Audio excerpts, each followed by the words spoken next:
Welcome. Whether it's your first time here or not, I'm so happy you're joining me today for this episode. Just a reminder, I now have the option for you to watch these episodes on YouTube. My background is currently a work in progress, but I have a really cool project coming up, so stay tuned for that in future videos. And by the way, I really did intend for you guys to vote on what I should talk about for today's topic, but then I started deep diving as I am wont to do and ended up getting super excited about this particular topic, so I decided to just go for it. I hope you guys like it.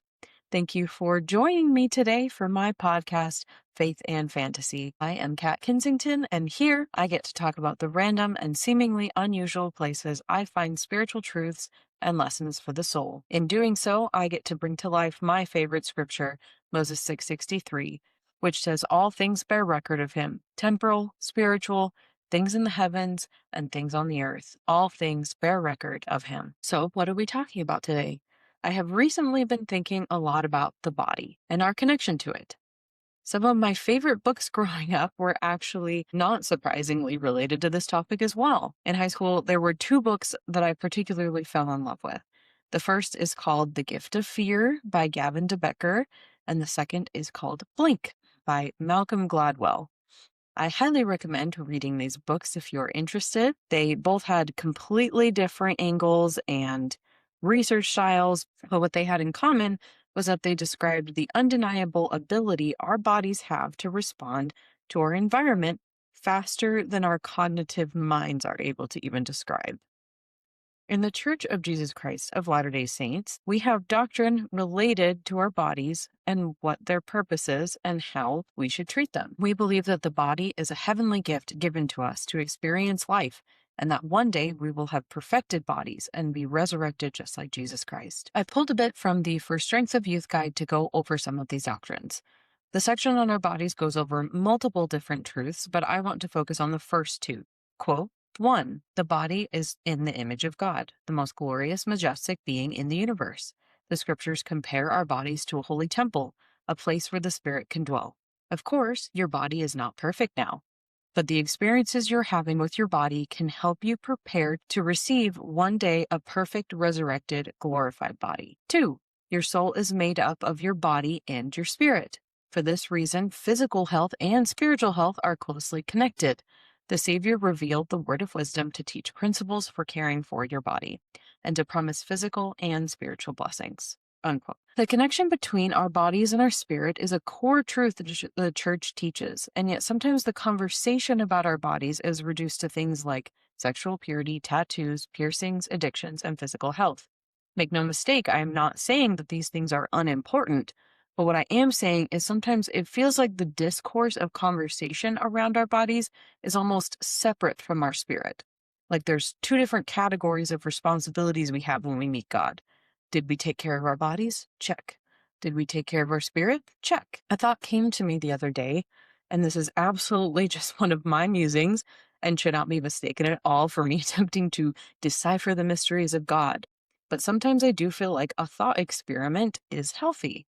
My thought was this: what if when we die and get the opportunity to be resurrected, our spirits will decide whether or not they want to return to our body? Did we make our spirit feel at home in our bodies, or is it something we're dying to get out of? I hope that made sense.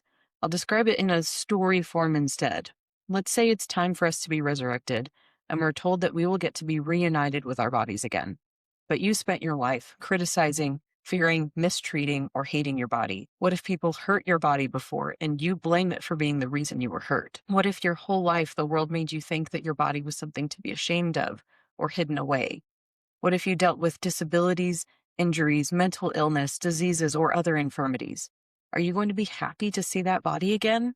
The gift that was given to you as a tool to explore, learn, and experience life on this earth He created for us? Will you see it as a gift again or as a curse? We know and are taught that our bodies will be perfected, but some part of me has to imagine it works similarly to the way our spirits are going to be perfected. We'll still be us, and the real perfection comes in the form of surrender and peace. Once again, I am not trying to say that that's definitely what's going to happen or purporting to know that that's how any of that works. What I want for us to do is really think about how well our spirits and our bodies are getting along right now. This was seemingly a lot of intro without mentioning the subject in the name of the episode at all. So how do chakras come into all of this? If you're not familiar with chakras or only heard of them by name, don't worry, I'll explain it. Chakras are the belief from Hinduism and also Tantric Buddhism that we have 7 main energy centers, all located down the spine, which represent and influence our physical, emotional, and spiritual well-being.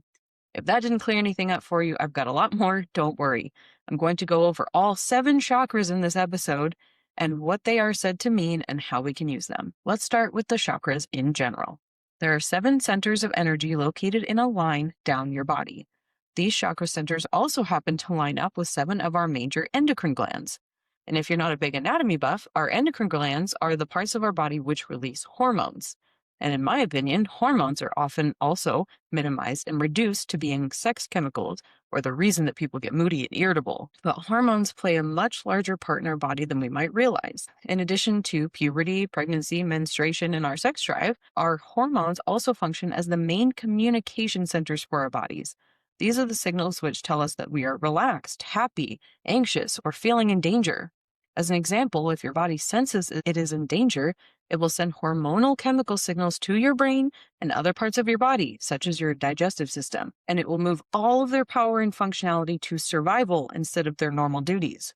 Superfluous functions, such as your ability to digest food or make regulated and logical decisions, can stop working because your body is not seeing those as important priorities while you might need to escape harm. As we go through, there are a couple of these anatomical connections I want to highlight because I think they're neat. So to me, it's no coincidence that our chakras, or our energy centers, are stemming from the exact spots in our physiology which are essentially responsible for the communication of our body's needs. What is our body trying to tell our spirits? Let's start with the first chakra, going from the bottom up. The first chakra is our root chakra, located at the very base of our spine and connected with our adrenal glands, which are responsible for regulating our body's balance, fight, flight, fawn reactions. Our root chakra is the first in the body matrix and is related to our physical self. It has also been said to be the storage center for all of our life's experiences. This is our own personal hard drive. This is the center where all of our information is collected, but not analyzed. Here it remains as pure data until we tap into that data to categorize it. If this chakra is balanced, you will feel secure, humble, and grounded. If this chakra is unbalanced, you may feel insecure, fearful, anxious, or unstable. Physical manifestations of unbalance can be issues with feet, leg, hips, and spine. To balance this chakra, it is said to do grounding exercises. Connect yourself with the physical world, aka go touch grass. It can also be hard work for those with past trauma, because this means taking the time to recategorize the data stored in this chakra into a place where it can be better understood and healed from. Sometimes you can do it on your own. But I know for prior traumas I've had in my life, I had the help of a licensed therapist who used specific therapies like brain spotting to help me. Other ways of balancing can be done by participating in activities with our bodies. Dancing, moving, exercising, all of these things can help us remember the joy our bodies bring us in this physical world just by being able to interact with our existence. The second chakra in our body matrix moving upwards is the sacral chakra and is related to our emotional self. It has also been referred to as the seat of creativity, which makes a lot of sense given that this chakra is most connected to one of our probably most well-known endocrine glands, the reproductive organs, which are in fact where creation begins. But in addition to physical creation, this is about creating art and ideas. It is where our relationships with others will be manifested, how we interact with others, and what kind of connections we're building. In one of the videos I watched, it said that this emotional body is responsible for coming up with our emotional palette. And like an artist, you get to choose which colors, which emotions you are using to paint the picture of your life with, unquote. This is also where negative and positive emotions associated with the information stored in your first chakra will live. If there are negative emotions associated with past events in your life, it can create energy blocks, and an unbalanced sacral chakra can manifest as shame, guilt, fear of trust, anger, betrayal, lack of intimacy, abandonment, and entrapment. These are also where addictions are said to be manifested in direct response to those unhealed emotions. Healing this chakra is also where many get stuck, as it is becoming aware of which emotions you're filling your palette with, and then taking the time to change those colors to the ones you want in order to have control on how you instinctively respond to relationships and outside experiences. When this chakra is balanced, you experience creativity, emotional flow, intimacy with yourself and others, and the ability to embrace change. The last chakra in the body matrix is the solar plexus chakra, associated with the pancreas, which is located close to and the primary communicator to the stomach and digestive system, often also referred to as the mental body. This is the chakra that stores your thoughts, beliefs, and ideas. After learning about this chakra, I decided to also add that it is the seat of our agency. This is the chakra that processes information from the first and second chakras and then decides now what they would like to do about it.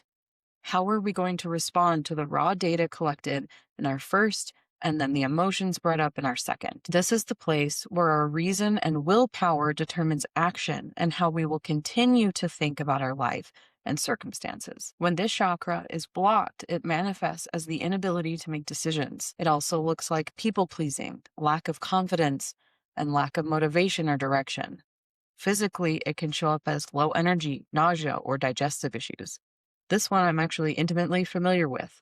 Well, honestly, I've dealt with all of my chakras being blocked at some point before and still am. But specifically for this example, I often tell people about a time in high school where I was involved in an abusive relationship. And during that time, I was dealing with abdominal pain, and my parents and I went through CAT scans, ultrasounds, blood draws, and other tests to ultimately come to the conclusion that I had a gluten intolerance. I had never had a problem with this before, but it was happening now, and we had no idea to think that the two were connected. Years later, when I was in a much better place, I ended up cheating a little bit on my gluten intolerance and eating some cake or something. And after a few more attempts of trying gluten with no symptoms, we found that my intolerance has somehow gone away. Looking back, I now realize that the stress my body was under was the reason I developed an intolerance. I know this is not the case for every allergy or intolerance, but I knew it was for me. And there are still times when I'm under a lot of stress and notice these difficulties coming back. Just like I described in the beginning of this episode, when my body feels like I'm in danger, it shuts down my ability to do things it deems unnecessary, like digesting gluten, I guess. Which makes sense because carbs really should be eaten during happy times. Continuing up our line, the next chakra and the first one of the soul matrix is the heart chakra. This one is located near your heart and also near your thymus gland, which is the gland primarily responsible for your immune system.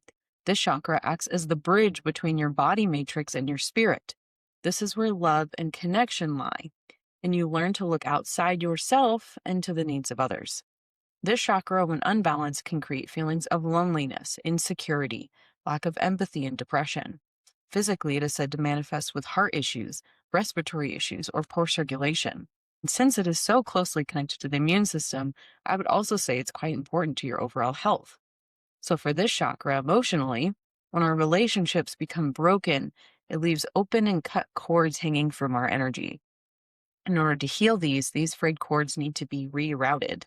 The heart chakra, out of balance emotionally, can also show differently when it is depleted versus in excess.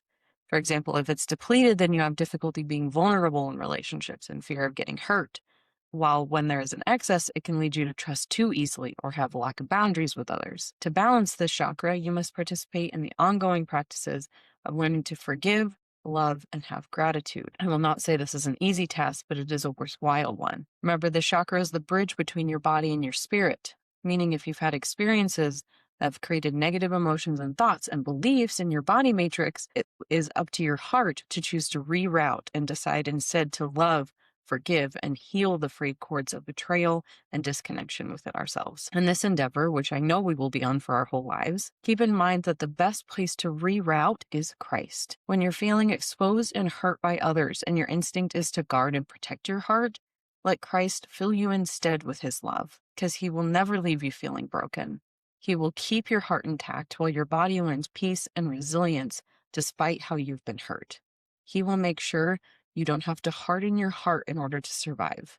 You can continue to remain open to the possibilities in the future with hope and a better understanding of what you're looking for. On to the fifth chakra, the throat chakra, joined physically with your thyroid gland, whose responsibility is regulating metabolism, energy, and body temperature. The second chakra in your spirit matrix is the energy center associated with communication, speech, and alignment with divine will. In essence, this is your chakra that takes all your previous chakras' information and decides then to speak its truth into existence. When this chakra is unbalanced, you may feel like you're not able to stand up for yourself. Maybe shyness, avoiding hard conversations, or conversely, as deceitfulness, arrogance, and gossiping or unkind language. Physically, this may manifest as issues with sinuses, throat, soreness, jaw clenching, neck stiffness, and other things of the like. When this chakra is balanced, you will say what you mean and you will mean what you say. Your words will be representative of who you are and what you stand for. You will also feel the ability to lift yourself and others. Matthew 12:34 says, quote, O generation of vipers, how can ye, being evil, speak good things? For out of the abundance of the heart the mouth speaketh, unquote. All of the other chakras preceding this one are an amalgamation of our experiences, emotions, thoughts, actions, and our will to live a higher law. If these things are not in line, then they will come through in the way we speak of ourselves and others. And we definitely don't want to be like the people described in Matthew 15:8, which says, quote, This people draweth nigh unto me with their mouth, and honoreth me with their lips, but their heart is far from me, unquote. Let our words be a reflection of who we are guiding people towards. I hope that when we speak, people can hear and see Christ in us. This leads me to the next chakra, our third eye chakra, associated with our pituitary gland, whose nickname is the master gland, and it controls all the other endocrine glands. This chakra is a guide to our intuition, our spiritual insight, and our emotional balance. One thing I loved when learning about this chakra is that it was said when this chakra is balanced, you can start synthesizing your karma, meaning experiences and thoughts that occur no longer become labeled as good or bad in your brain, but instead become neutralized and enables your soul to express itself in your physical body. This chakra is also related to what is referred to as the angelic mind, where you start to feel love as a force. When balanced, you feel guided, perceptive, and maybe even clairvoyant. That word has often had connotations with witchcraft and magic, but in this case, I want it to be framed as a comfortable discourse and a conversation with God. You will no longer feel distance between you and the spiritual, but rather a connection and understanding. When unbalanced, you may feel a disconnect from the divine, anxiety, fear, depression, or lack of intuition. So how do we balance this chakra? Acceptance. Acceptance of our reality and the experiences that we have. We start seeing beyond the difficulties and inconveniences of this mortal realm and instead think celestial. It was too perfect not to use that quote, because that's really what this is. Stop letting life get in your way, because that's what the adversary wants. He wants us to be bogged down in the tediousness of life, so we don't get the opportunity to really think about what our existence is for. You are divine. I say that so much, but I mean it in the most literal sense. If it helps to think of it this way, pretend you are an angel who got trapped in another plane of existence, and the one goal of the new place you're in is to make you forget that you're an angel. It doesn't mean we get to ignore all the responsibilities we have, but it does mean that when we hit problems or snags or even heart-wrenching pain, that it's not the end. There's more to you and there's more to this life. And no one can stop you from being a heavenly influence everywhere you go while doing it. Before we go on to the last chakra, I want to quote something from my research, which stated that if you were to balance and master all of the first 6 chakras, both the body and soul matrix, then it means your soul is fully anchored to your body. There is no disconnect between the two, and they are completely one. We become a soul-infused body. So lastly, the 7th chakra is called the crown chakra, located at the top of your head and associated with the pineal body and the hypothalamus, whose functions are that of sleep and maintaining internal stability of vital functions. When this chakra is unbalanced, you can feel disconnected from yourself, from a higher power, lack of faith, lack of purpose, or unable to connect with others and possibly even critical of others' beliefs.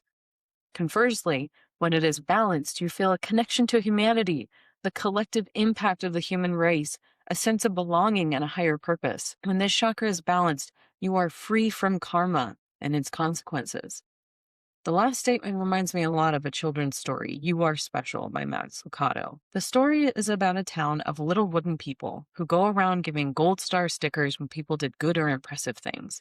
and gray dots when they made mistakes, were clumsy, or just not on trend. The main character was, of course, covered in gray dots and could seemingly never get anything right. One day he sees a girl who had no stickers at all, no stars, no dots. One other wooden person even came up to try to give her a gold star for not having dots, and it wouldn't stick.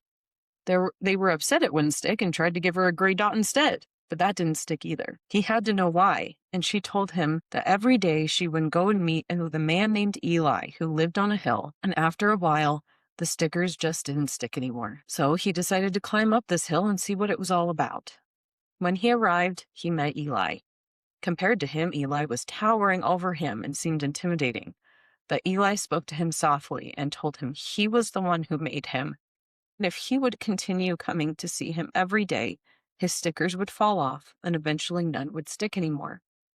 He was hesitant at first, but day after day he would go see his maker, where Eli would remind him that he made him, that he loved him, and that was all that mattered. And soon, all of his stickers fell off. Being liberated from karma doesn't mean bad things stop happening, but instead we see the bigger picture. Being connected to our bodies and our spirits will be an ongoing challenge for all of us.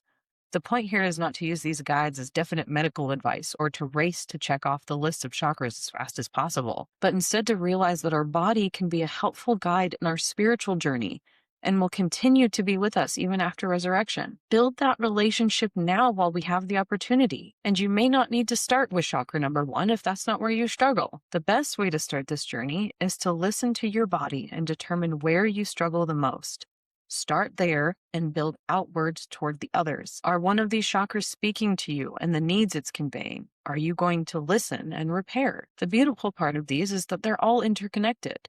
When one chakra is broken, it bleeds into the others. But on the other side of that, when one is healed, it also blooms outward. I didn't mention it at the beginning of the episode because I didn't want to overwhelm with information, but I get so excited when I find connections to other topics I've talked about, and this topic did not disappoint. In addition to being connected to parts of our endocrine system, each chakra actually emits vibrational frequencies that can be measured. Hint back to my thermodynamics episode. There is something called the light sound bridge, which says that each music note in the 7-note scale, aka do, re, mi, fa, sol, la, ti, is associated with a vibrational frequency, and that frequency also matches with the 7 colors of the rainbow. Each one of our 7 chakras emits one of these colors. Our root chakra is red, sacral chakra orange, solar plexus is yellow, heart is green, throat is blue, third eye is indigo, and the crown chakra is violet. We literally emit vibrational frequencies like a rainbow, which reminded me of my K-pop Demon Hunters episode where I talk about how we can become like a piece of broken glass and reflect rainbows when the light of Christ shines through us. Then additionally, I was reminded of my episode on circles where I talk about how rainbows were actually full circles, and they were the symbol God used after the flood of Noah to remember the promise he made to us. We ourselves were made to emit rainbows, reminders of God's promise, who move energy through and around this world. And when the light of Christ, our Savior and Redeemer, shines into us, we will reflect his love. I hope you realize the power you hold in the absolute divinity of not only your spirit, but your body. It is a literal divine gift, a token and a tool God left us with so that we could find our way back to him. It's the key to us becoming more like him, because before this we never experienced a body, but he had, and he wants us to have all that he does. Please learn to love your body and all that provides you with. Take the time to find joy in the things you can see, smell, hear, touch, and taste. These exact experiences are the ones that can bring us closer to our Heavenly Father in our heavenly home, the place of everlasting joy. So, what is your body trying to tell you today? Thank you for listening. I hope today's topic brought a little faith and fantasy into your day. Go ahead and follow me on Instagram and Facebook, and you can go watch the video version of this on YouTube or my Substack. I hope to see you next time, and until then, I hope you find God somewhere unusual today.